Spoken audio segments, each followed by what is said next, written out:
शाम के वक्त नेहा तैयार हो गई, इत्र लगाया, जेवर पहना और देखो, लग रही थी बिल्कुल चांद की रानी। उस जमाने में बिजली का मसला आम था। बिजली जाने के वक्त घर में बैठना मुश्किल हो जाता था।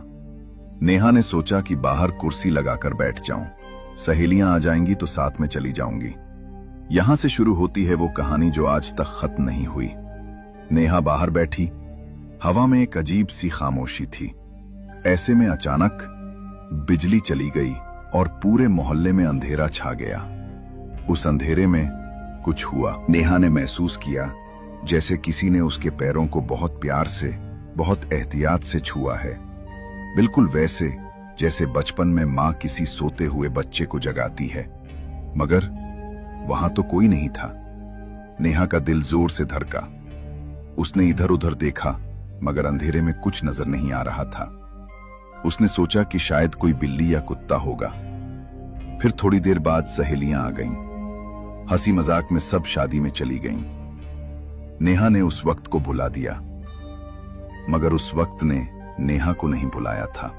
अगले दिन जब नेहा सुबह उठी तो उसके कमरे में एक ऐसी मिठास भरी खुशबू थी कि दिल खुश हो गया, जैसे रातों रात किसी ने सबसे महंगा इत्र छिड़क दिया हो। नेहा ने सोचा कि मां ने कोई नई खुशबू लगाई होगी। दोपहर में वो अपनी मां के पास गई और कहा, अम्मी, मैं शहर वाली मिठाई खाना चाहती हूं, वो जो अनारकली बाजार में मिलती है। मां ने कहा, बेटा, आज जुम्मे का दिन है, तुम्हारे अब्बू ने मस्जिद जाना है, शाम को वापसी में ले आएंगे। नेहा को थोड़ी मायूसी हुई, मगर कोई बात नहीं, सब्र कर लिया। मगर जब शाम को अपने कमरे में आई तो क्या देखा, एक सुनहरे डिब्बे में वही मिठाई रखी थी, बिल्कुल ताजा, जैसे अभी अभी दुकान से आई हो।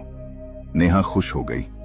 सोचा कि अब्बू को मस्जिद से पहले बाजार जाना पड़ा होगा, मगर अब्बू तो मस्जिद से सीधा घर आए थे।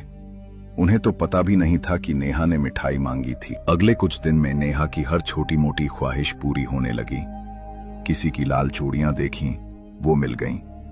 किसी की लिपस्टिक पसंद आई, वो आ गई। पहले तो नेहा ने सोचा कि माँ बाप बहुत प्यार कर रहे हैं, मगर फिर उसने गौर किया कि ये चीजें तो उसने मांगी भी नहीं थीं, बस दिल में सोचा था और वो मिल गईं। एक दिन नेहा अपनी सहेली के घर गई। वहां उसकी सहेली के पास नई ईयररिंग्स थीं, बहुत प्यारी।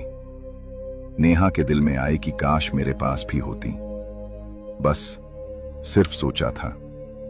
घर आकर देखा तो वही बालियां उसके बेड के साइड टेबल पर रखी थीं। अब नेहा को लगने लगा कि कुछ तो गड़बड़ है।